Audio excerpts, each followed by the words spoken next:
What the fuck is up, you buttercups? It's your boy, Penny Skeenness. And for today's story, I'm gonna have to be very careful about the words I use, because we're talking about the rapper who's so fat, she was denied service by a Lyft driver. So you telling me I can't get in the Lyft because I can't fit in your car? Yeah, you need to order a bigger car. Our story begins January 19th with this video posted to Instagram, where an alleged Lyft driver could be heard telling this person that he didn't think she'd fit in the car. Therefore, he'd be canceling the trip and she'd have to get another Lyft. That's quite the absurd claim. Why would he possibly think this person wouldn't fit in his car? I present to you Dank DeMoss, a semi-popular rapper from Detroit. Let's take a quick look at some of her lyrics, see if she's got bars or not. From her song, For My Bitches. I don't need a group of bitches sitting at the table. I don't like to share my bottle. Baby, this expensive. Don't worry, Dank DeMoss. I could tell just by looking at you, you in fact do not like to share your bottle. Oh my god, she has an OnlyFans. And she doesn't know how to spell. My YouTube channel. I probably should have caught on from the interesting way she spelled bitches. So the story goes, she called a Lyft, and when he arrived, he refused to let her get in the car. She then started recording. Got no space at my car is small. I can fit in this car. No, believe me, you can. Yes, I can. Believe me. So, I'm sorry. So far, he is being very cordial, okay? I've currently sent this video into the lab to try to analyze what kind of car that is. If I can get that information, I will get back to you on it. But just looking at it, we can tell this is some sort of sedan, a 4-door passenger vehicle, and these vary in size, okay? I can tell you right now, just looking at her, she would not fit in my 2006 Toyota Corolla, nor could my suspension handle it. That's probably not on her though. I should really get my suspension checked out. Sharp turns, that bitch creaks like an old lady getting out of bed. What am I doing with my money? I'm gonna cancel it. You're not gonna be part. So you telling me I can't get in the Lyft because I can't fit in your car? Yeah, you need to order a bigger car. So he tells her he's canceling the trip and refunding her money. She's not losing out on any money or anything. She can order another one, okay? I've been informed that there's this thing called Lyft XL. It's for transporting up to 6 people. Just get that. Take the L. And I understand that's probably embarrassing, but she continues to argue with him. What makes you think I can't fit in the car? Yeah, I'm sorry. What makes you think I can't fit in this car? Because the car is small in the back. My best friend has a Benz that's newer than this that I can fit in. That's the same size.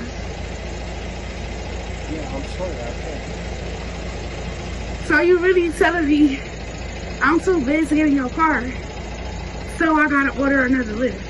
Yes, unfortunately, that is what he's telling you. Also, because I'm a super awesome investigator, I have determined what kind of car this is. This is a no newer than 2016 Mercedes-Benz E-Class. The way I can tell, these patterns on the top and bottom of the door, and the way I know it's no newer than 2016 is because of this line on the car where the hood is. 2017 upward doesn't appear to have that same line. I know, I'm a fucking genius. I put 2 and 2 together. She mentioned a Benz. Now, for some reason, it's been difficult for me to find the actual passenger weight or payload weight of this car, but it's allegedly somewhere from 800 to 1,000 pounds. This man probably weighs like 200 pounds, and while Dank DeMoss has said that she has weighed up to 550 pounds in the past, currently right now she claims to be 489 pounds. Let that sink in for a second. She is literally a quarter of a ton. So total, that's around like 700 pounds, not factoring anything in the trunk or any of his belongings, which he probably doesn't have in the car because he's Lyft driving. So by the raw numbers, would she be able to fit in the car? Would the frame be able to support her? The answer is maybe, but the payload maximum weight is factored in across the car. So would it do as well if at least half of its maximum payload was in one corner of the car? I'm not so sure about that. It's possible. We don't know how good or bad condition the car is in. The only thing we know for sure is it is at least 9 years old, if not older. And I don't know a lot about cars, but that shit sounded like my Corolla, which I must point out again is like 20 years old. Okay, shit's almost old enough to drink. And to be more specific with you, I got very tired tires.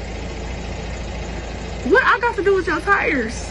Now, I think I'll agree here. I don't think she does have anything to do with the tires, nor can I exactly tell what he's saying about his tires. Maybe he has like bald tires or something. I don't know. But I'll tell you what I think he's doing. I think he's trying to make up an excuse for why he doesn't want to take her, when the real reason is she's too large to fit in the car. And he's trying to make something up that maybe sounds less offensive. So far, we've gone over, is she too heavy to fit in the car? But that's not the only metric here that can be an issue. I thought a lot about how I was going to say this, and there's probably no better word I could think of to use besides rotund. You see, when you are morbidly obese like she is, you tend to be a lot rounder. And one of the other problems besides weight is not being able to physically fit into things. For instance, with some airlines, larger passengers have to pay for more than one seat to fly. This is because there's a physical reality that as a larger person, you're going to be taking up more space that someone else is not able to use, like the seat next to you. Now, with the question of can she fit in this car, that could depend on your definition of fit. Yeah, she might be able to squeeze herself in there, but I'm telling you, there is no shot that she's able to put a seatbelt on and actually sit safely in that car. I know of people who weigh less than her and are less rotund who need literal seatbelt extenders to be able to buckle their seatbelt. I found this guy on TikTok who's claiming that the seatbelts in this car are not actually able to accommodate someone of that weight. He also says the seats aren't actually meant to support 500-pound people and that the chairs could actually break, as well as all that weight in one corner of the car could affect your ability to drive it. Now, I'm not so sure about all of these arguments, especially the chair breaking one. It's possible that is the case, but we are talking about the back seat. I do not believe she planned to get into the passenger seat. Those are probably the chairs being referred to as having a 500-pound weight limit. And I already brought up the seatbelt thing. I really think that is the case. It's an unfortunate reality, but if you are too large, you cannot use standard seatbelts. I don't know though, maybe she has her own seatbelt extender ready to go. We just don't know because he didn't let her get in the car. But the story does not end here because Dank DeMoss then decided to sue Lyft over the incident, claiming it was discrimination based off her weight. She also had an interview with a local Fox station. Have you been in cars that size before? Yes, I have.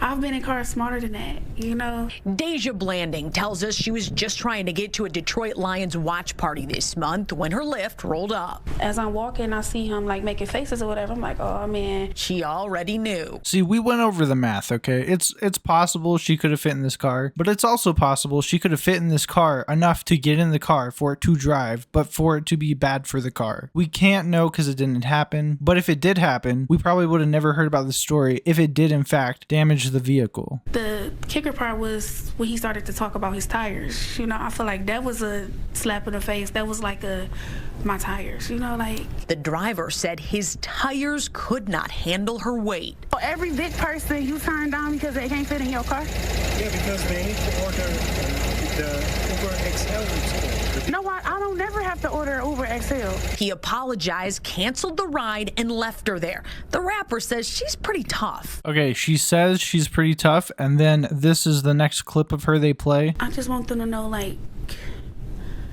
it really hurt my feelings. That's fair though. I'm gonna be real. If someone told me I was too fat to get in their car, that'd probably hurt my feelings too. But again, the question is, was it a valid concern or not? Honestly, if it were me, I'd probably just let her try to get in the car. And if she couldn't fit in the car, well, there you go. There's the answer. It looks like a Lyft might be hurting pretty soon too. I knew it was illegal and I knew that it was wrong. Her attorneys, John Marco and Zach Runyon, say weight is a protected characteristic in Michigan by law. It would be no different than a driver pulling up and saying, you know, I don't want to have black people in my car, or I don't want to have Christians in my car, or Muslims in my car. It's the same. Under the law, it's the same. So before we get to the discrimination part, another issue with this lawsuit is that she is suing Lyft as a company, which you're able to sue companies if their employees discriminate against you. But Lyft drivers are not employees. That is not an employee car he's driving. That is his own car. He is contracted by Lyft to drive people around, and he can choose what rides he accepts and doesn't accept. Now, that doesn't mean he can discriminate against people unjustly, but it means as a contractor, he has more freedom of what work to do, what work not to do, when to work, and that's because he's not an employee. But that also means that he has to bear all of the costs of maintaining this vehicle, and it just isn't good for a car for the entirety of the payload to be on one side of the back axle. Now onto the discrimination factor of the lawsuit. In the US, we have protected categories of people. You are not allowed to discriminate based on race, sex, pregnancy status, veteran status, things like that. Federally speaking, we don't actually have a protected class for overweight people. And I'm not really sure if we need one. That's up for debate. But because we live in a federalist system where states can make their own laws as long as they don't conflict with higher laws, such as the Constitution, Michigan has put into place their own Civil Rights Act that actually includes weight as a protected category you're not allowed to discriminate against. Therefore, legally speaking, in Michigan, you are not allowed to discriminate based on weight. So that is what the lawsuit is hinging on. Her lawyer even compared it to race and religion, which if the driver said either of those things were the reason he didn't want to drive her, under the law it would look exactly the same. And on paper, that is true. The Elliott Larson Civil Rights Act of 1976 says in the first sentence, an act to define civil rights to prohibit discriminatory practices, policies, and customs in the exercises of those rights based upon religion, race, color, national origin, age, sex, height, weight, familial status, or marital status. So theoretically, this is an open and shut case. However, for something to be considered discrimination, it usually has to be unjustified. And there are cases of perfectly valid reasons to discriminate against certain protected classes. For instance, sex is a protected class that you cannot discriminate against. But if you're hiring an actress for a female role in a movie, you're allowed to discriminate in the hiring process against men. Religion is also a protected category, which was awesome when I was a kid. I grew up Mormon in Utah, so as a teenager, I never had to work a single Sunday. Praise the Lord. But while religion is a protected class, if a religious institution is trying to hire somebody for a religious role, they're allowed to discriminate and only hire people who also believe in their religion. In this same way, there are perfectly valid times that you can discriminate against somebody's weight. I'm gonna make one up real quick. So we already know that Dink DeMoss is 489 pounds. If she one day decided that she wanted to go skydiving, she would quickly find herself discriminated against, because jumping with an instructor requires a combined weight of you and the instructor plus all the equipment under 500 pounds. And for solo skydiving, the limit is 240. So she'd immediately be turned down by a skydiving company based off her weight. Now in Michigan, she could sue just like she is right now based on weight discrimination. She would not win the lawsuit because there are justified safety concerns about someone more than 240 pounds jumping out of a plane. So this is justified discrimination against a protected class. So this probably isn't going to be as cut and dry as her lawyers make it out to be. But people online started going through her social media to find evidence of what kind of cars she could fit in. A clip a lot of people were using was this one of her barely able to fit into the trunk of a hatchback. I ain't want no more.